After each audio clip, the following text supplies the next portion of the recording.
evening and welcome. This is Primetime News on TV1. For the Newsfirst team, I'm Zamal Ratnaik. Here are your headlines for tonight.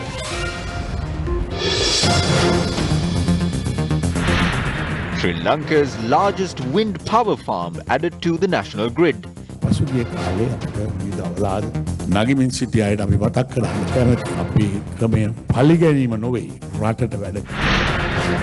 All members of the Public Utilities Commission of Sri Lanka stepped down.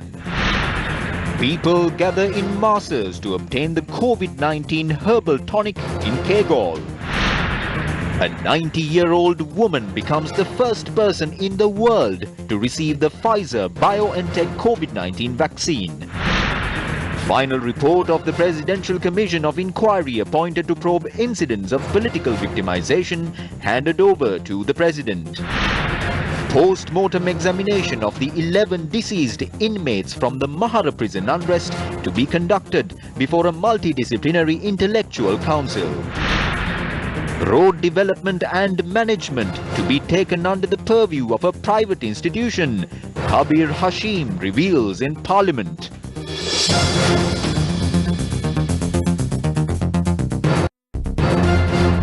Main sponsor.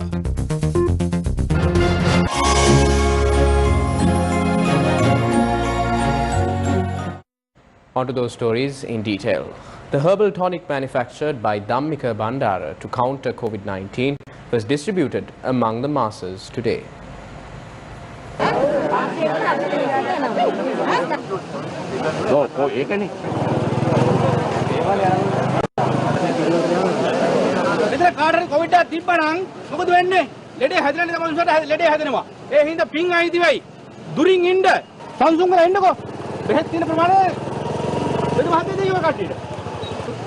Number 5000 කරන් තියෙනවා කියන අහන්න මට වෙද මහත්තයාගෙන් මේ මෙතන මේ මහ ජනතාව පොර කනවා මට කියන්න උතර 5000 නම්බර අරන් තියෙනවද වෙද මහත්තයානේ දෙන්නේ. Many people had gathered at the residence of Dhammika Bandara, who is an indigenous medical practitioner by profession, to obtain locally manufactured medicine. The distribution commenced after religious observances were carried out. ඒකට අගෞරව නොකර අකමැති නම් පානය නොකරයි. කැමති සීලුක න්යායට මම හිතනවා අද දවසේ පානය කරන්න මේ ලැබෙයි. ගෙදරකට මම හිතනවා 4 දිනාගේ සිට 6 දිනක් දක්වා සිටින ගෙදරකට ඇති තරමට තමයි අපි මේ අද ඖෂධ දෙන්නේ. ඉතින් මගේ ඉල්ලීම එක ගෙදරකින් එක් අයෙක් පමණක් ඇවිදilla මේ ඖෂධය ලබා ගන්න හැටියට. A quarter of a bottle of tonic was provided to the people who were at the location. Venerable Theros, security personnel as well as others who arrived at the location obtained the tonic.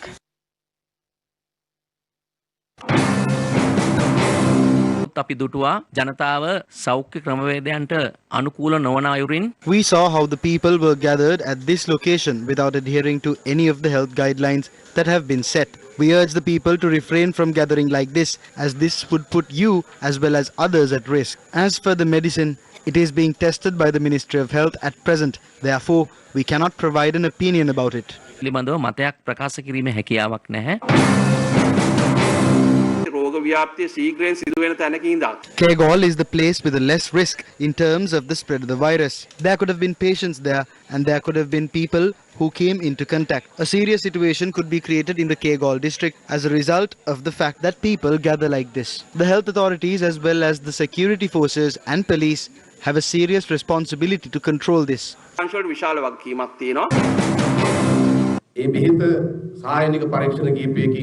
The particular tonic has been proved successful during certain clinical trials. There is no point looking into the character of the person who created the tonic. What should be done is ascertaining how effective the medicine is. Is he an Ayurvedic doctor? Is he registered? Is he a carpenter? If these pundits existed in the past, they would have questioned everything. Knowledge is born through people. A person may be born tomorrow with the knowledge we do not possess today. If Newton was not under the apple tree on that fateful day, we may still be unaware of gravity.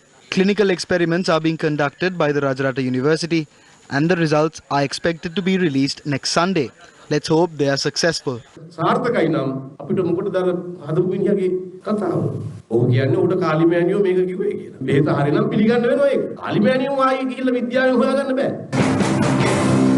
ලංකාවේ දේශීය ආයුර්වේද නිෂ්පාදන හැටියට There is a broad discourse regarding Ayurvedic medicine in the country. The government is very optimistic about it.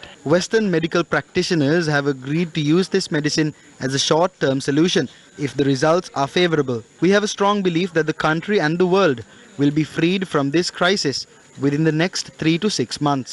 අතරක කාලයක් තුල ලෝකයේත් අපේ රටත් මේ අර්බුදයෙන් මිදෙයි කියන බොහොම පැහැදිලි විශ්වාසයක් අපිට තිබෙනවා. Around a week ago, the Minister of Health and the State Minister consumed this herbal tonic, and rather than expressing the tonic's effectiveness against COVID-19, they performed a publicity stunt for the public. It is called the Dhammika tonic. You are creating advertisements and misleading the people into creating a false following for it. Don't mislead the public. Now a large amount of people, especially the COVID infectees, are waiting to buy this. First check if this tonic works, and then through a proper mechanism go to the people and make a proposal that this Dhammika tonic would be effective against COVID-19.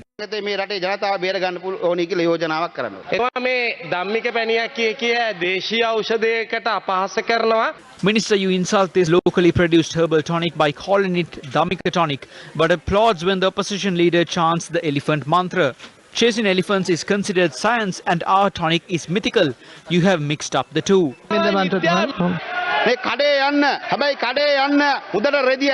You can be subservient to people, however, have some dignity when you do that. This is not a criticism of the tonic. You need to confirm to the people if this tonic works.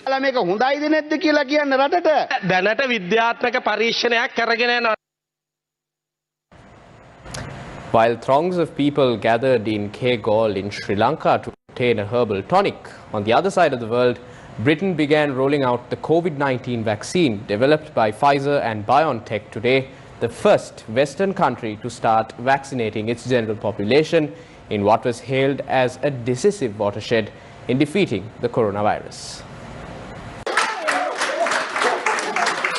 Margaret Keenan, a 90-year-old woman, was the first person in the world to receive the Pfizer COVID-19 vaccine shot outside of a trial. An early riser, Keenan received the vaccine at her local hospital in Coventry, Central England this morning, a week before she turns 91. Britain is the worst hit European country from COVID-19 with over 61,000 deaths. But Prime Minister Boris Johnson hopes to turn the tide against the disease by rolling out the Pfizer BioNTech vaccine before the United States or the European Union. The mass inoculation will fuel hope that the world may be turning a corner in the fight against the pandemic that has crushed economies and killed more than 1.5 million, although ultra-cold storage and tricky logistics will limit its use for now. Taking a look at the COVID-19 situation here in Sri Lanka, 797 COVID-19 cases were identified today. According to the Ministry of Health, the total number of COVID-19 infections in the country currently stands at 25,822. 454 COVID-19 patients recovered today, raising the total recoveries in the island to 21,258. 7,180 people are currently receiving medical treatment. In some tragic news, a 20-day-old male infant who tested positive for COVID-19 passed away today at the Lady Ridgeway Hospital for Children. The director of the Lady Ridgeway Hospital for Children, Dr. G. Vijay Surya, said the 20-day-old infant was admitted to the hospital at around 4 a.m. this morning, adding that at the time of admission, the infant was in a critical condition due to exacerbated pneumonia. Meanwhile, 142 people have died due to COVID-19 thus far. Acting Deputy Director General of Health Services, Specialist Dr. Hemanta Herath, expressed the following views regarding the spread of the virus through people's movement at a press conference held today. Mainly with the upcoming festive season, we have to take steps to further limit people's movement. I believe rather than depending on the law to regulate this, we as a people need to take responsibility and limit movement. The residents of the Diyapat Sevana housing scheme in Demarukada launched a protest today, citing that the 5,000 rupee allowance granted by the government as a relief for COVID-19 is not sufficient.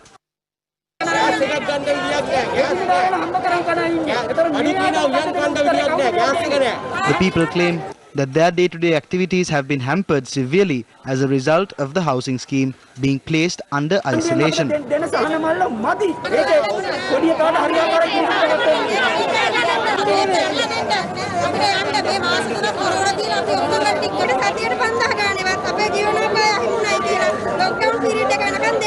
The protest was held for about half an hour before the protesters dispersed. Main sponsor.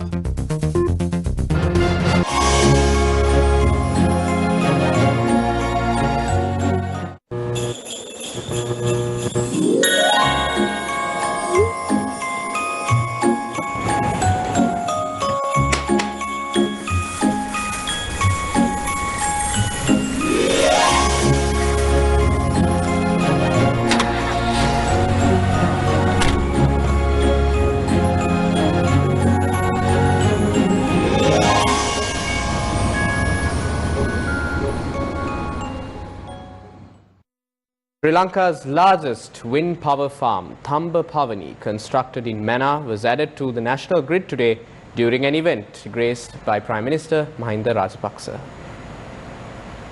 The project was launched in March 2014 and the wind farm is expected to contribute 103.5 megawatts into the national grid. The wind power farm is constructed along a 13-kilometer stretch of land on the Mannar beach and consists of an area of 150 hectares. The Ministry of Power said generally it costs around 30 rupees per unit to generate electricity using fossil fuels, but wind power costs around 8 rupees. It added that it is possible to reduce the consumption of around 2,000 litres of diesel fuel within the next 20 years.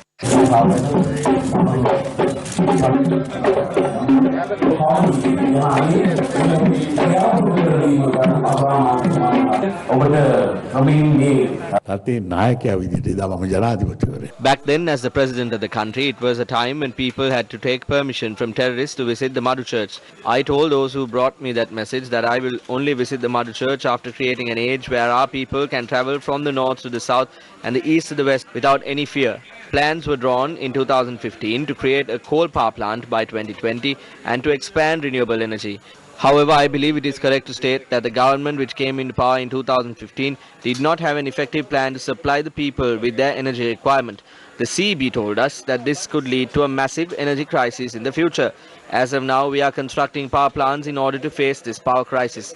We hope to contribute 70% of the national grid with renewable energy. Our target is to create more projects like this that would contribute to our development and please the people of the country. I wish to tell those who doubted us that our process is not to take revenge but to serve our country. නගමින් සිටි අයට අපි මතක් කරන්න කැමති. අපේ ක්‍රමය පරිගැනීම නොවේ රටට වැඩ කිරීම. මන්නාරමේ මහා පොළව. The ground of Mannar hides many secrets, Honorable Prime Minister.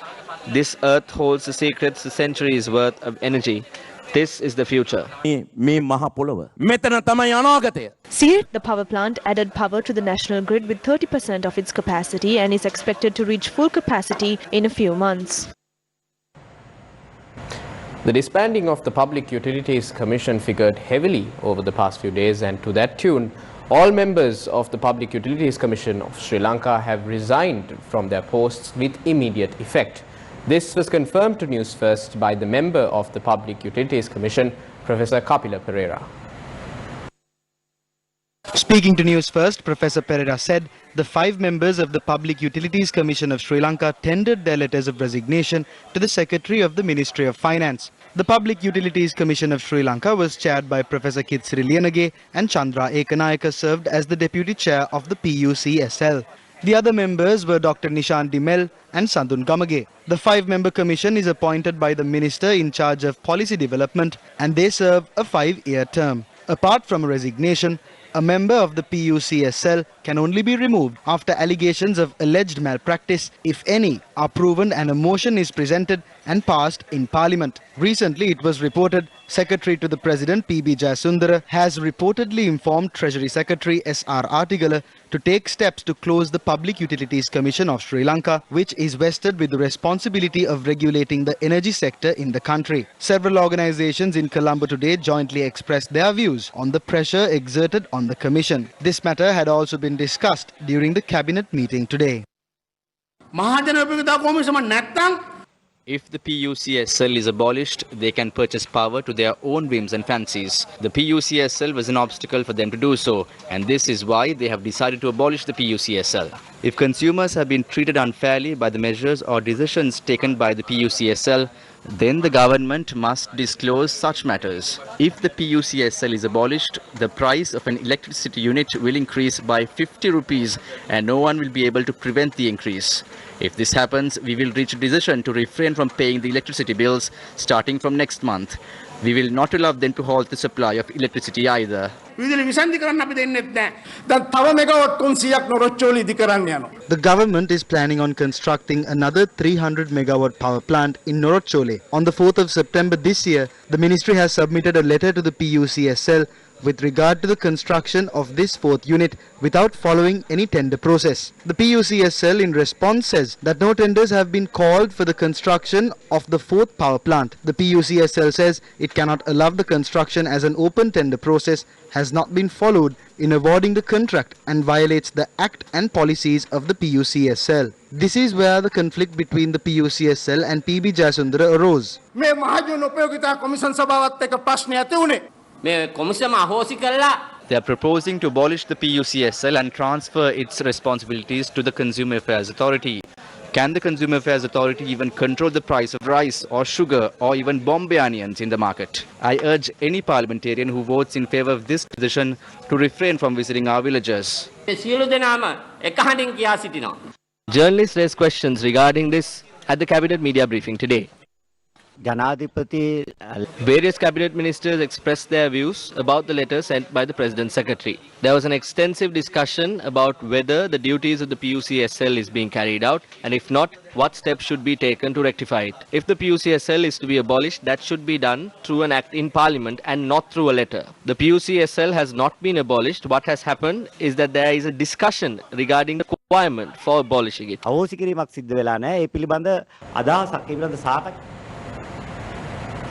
With news reports surfacing on the abolishment of the Public Utilities Commission of Sri Lanka, many factions have come forward to oppose this decision. Former Minister Milinda Morogoda, tabling the Public Utilities Commission bill in Parliament way back in 2002, had cited the legislation as a requirement to protect the people while offering high-quality utility services. Speaking in Parliament on the 8th of October in 2002, the former minister had pointed out that the bill would regulate investments that are received by the water and electricity industries.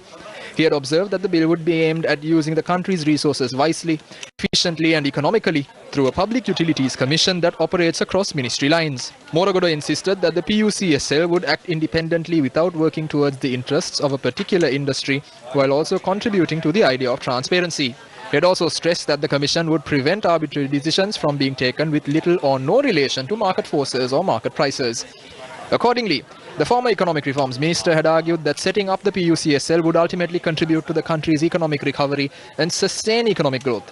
He had also observed that several analytical studies carried out by leading local experts have reiterated the need for an independent regulatory commission in the country.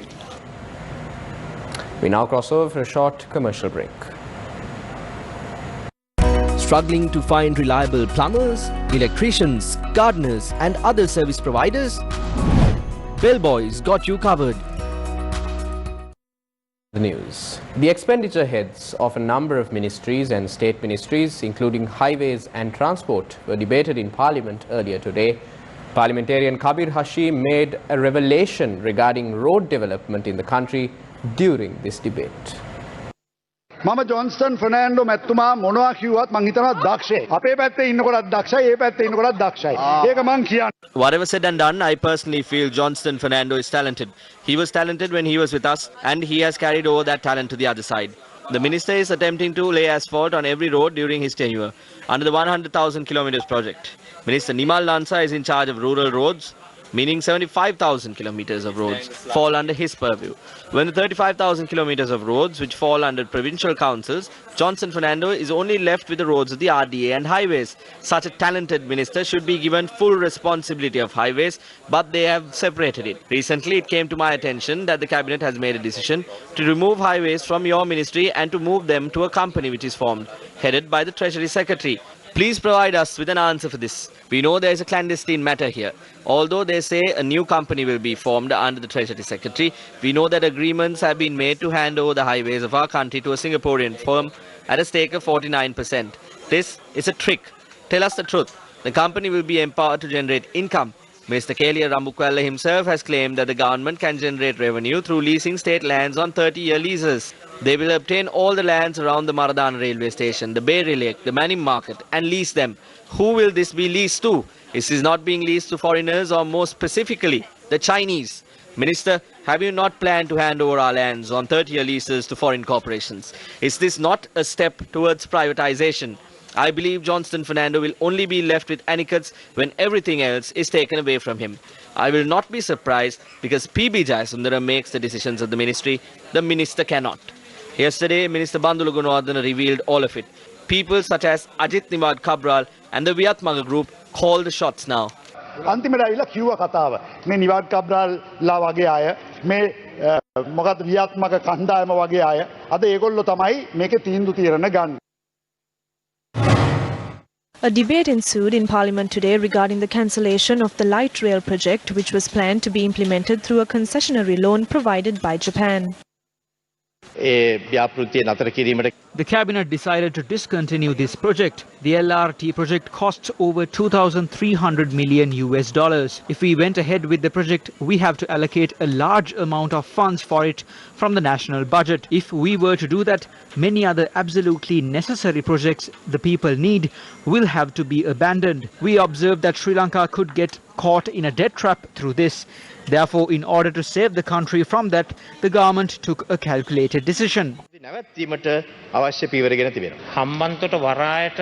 debt interest of the Hambantota harbour was obtained at 6%. The market debt was taken for 6%. This was to be paid in 20 years. I'm thinking about a single-digit percentage here. You say it was 6%, but I don't accept it. It is much lower than that. However, do you remember that your government acquired a loan of $6,900 million at an interest rate of 7.8%, and you didn't construct anything with that? The Moragahakanda project was implemented from its inception to the end during our rule. No matter how important the project is, they should be conducted in a feasible manner. If the country was caught in a debt trap, will the opposition leaders speak about it? By the time the government decided to suspend the LRT project, we had received the first part of the loan, which is $22.7 million. That amount will have to be paid with the respective interest in the future. The long-term friendship between Sri Lanka and Japan has not been weakened through the cancellation of the LRT project. I have this book with me. I will mail it to Minister Niwad Cabral. This has all the projects that were done during our time. It was us who had to pay the millions of dollars worth of loans taken to construct shipless harbours, flightless airports, cricket stadiums and convention halls in the middle of the forest. That is the story. Honorable Lakshman Kerala, what's the point of order?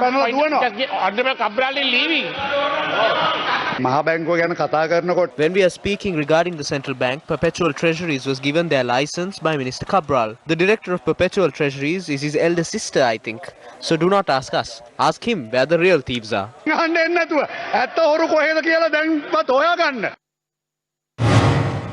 Lakshman Kiriyalla was involved in yet another debate in Parliament today. What did Lakshman Kiriyalla do? He took over the ministry and gave a contract to a company named Olympus.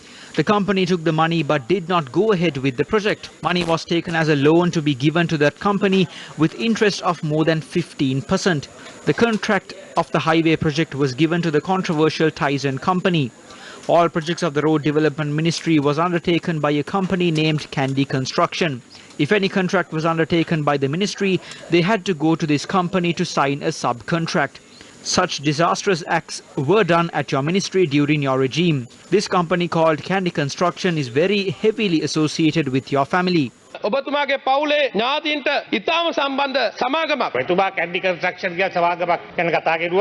mentioned the name of a company named Candy Construction. I do not know of such a company. I ask you to table the names of the board of directors of that company in Parliament.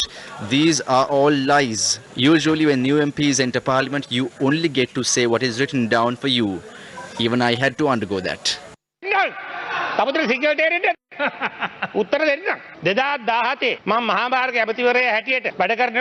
The JVP made an allegation against me when I was the Minister of Highways in 2017. I revealed the exact amounts I had in my bank accounts in Parliament when that happened. Thereafter, my wife accused me, asking me why I revealed what I have earned. We have worked in courts for more than 25 years and we inherited our wealth through our lineage. I challenged the ruling party MPs to reveal the contents of their bank accounts. Can you do that? Do not make false claims. If anyone has done any wrongdoing, the COPE committee is there to look into it. The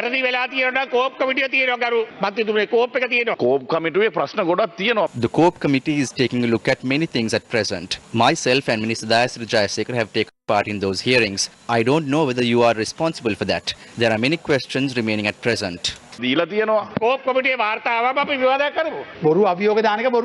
Posing baseless challenges is a pointless thing. 5 income tax cases were filed against me. The person who steals money does not keep it in the account. Fitch Ratings has downgraded the Bank of Ceylon's long-term foreign and local issuer default rating, or the IDR, to CCC from B-. Fitch has also downgraded Bank of Ceylon's viability rating to CCC from B- and has revised the support rating flow to no flow from B-. According to the rating agency, the downgrade stems from the November 27, 2020 downgrade of Sri Lanka's sovereign rating to CCC. The release goes on to note, quote, BOC's long-term IDR is driven by the bank's intrinsic strength as expressed by its viability rating. The ratings are constrained by the sovereign IDR, unquote.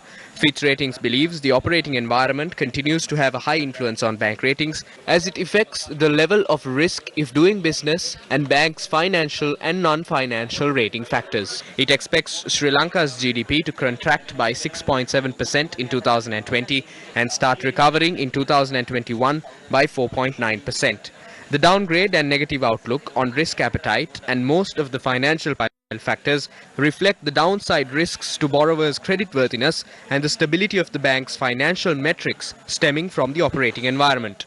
It further notes, quote, we lowered BOC's risk appetite score to CCC to reflect heightened risk from its significant exposure to the sovereign and non-state exposures that could be susceptible to deteriorating operating conditions. We believe the bank's exposure to state and state-related entities could rise in the near to medium term as it may be asked to take the lead in supporting businesses and individuals affected by the pandemic, unquote. What it means is that if Bank of Ceylon wants to borrow abroad on behalf of the government or on its own, it has to now pay a higher rate of interest to the prospective investors. So that is the countrywide economic implication of the downgrade means. The role of the rating agencies is to advise the prospective investors. So this is a reading to be made by the prospective investors either in Sri Lanka government sovereign bonds or any bond to be issued by Bank of Ceylon in the international market. So what is happening is that instead of putting the house in order, Sri Lanka's house in order, finding fault with the external examiners is not a proper thing which Sri Lanka should do.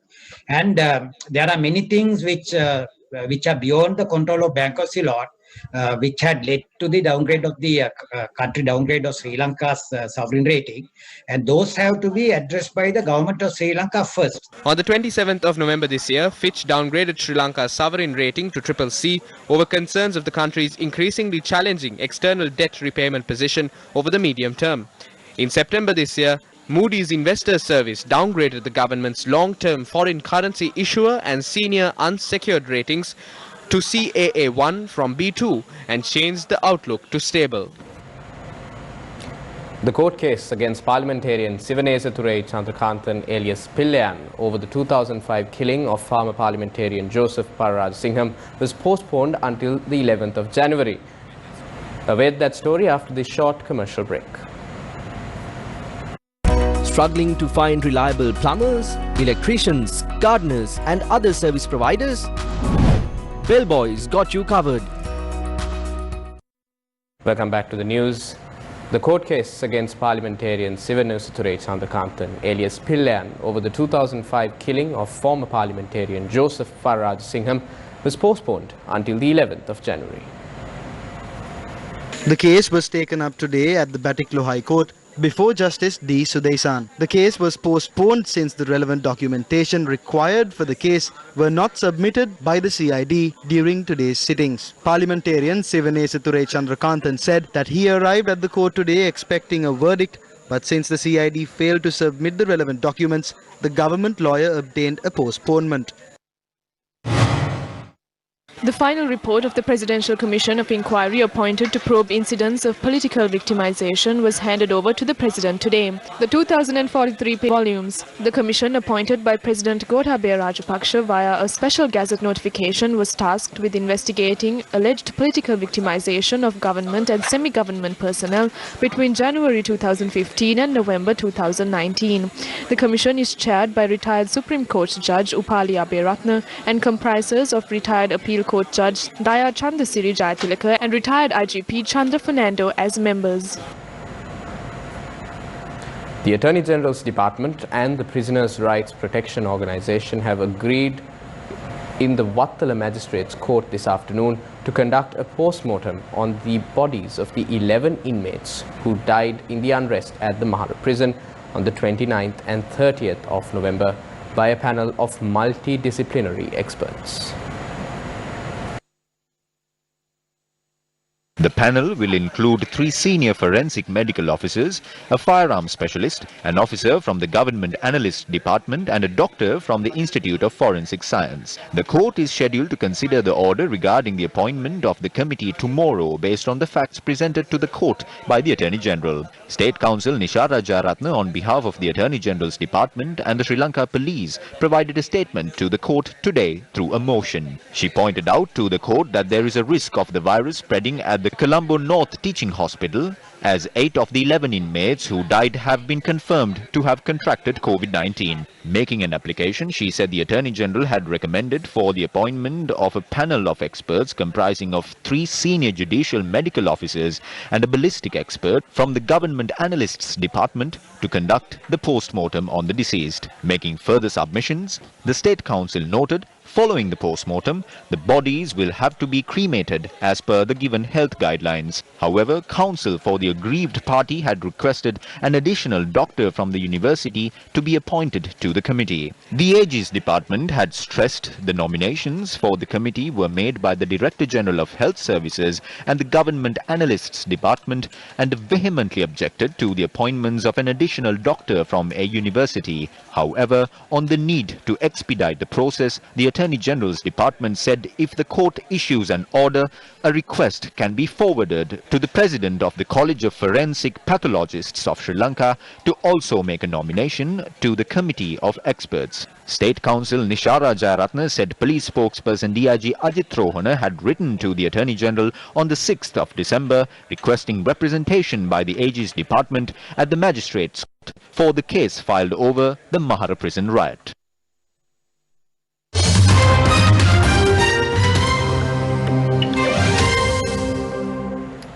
Nepal and China have jointly announced that Mount Everest, the world's highest mountain, is 0.86 meters higher than had been previously officially calculated.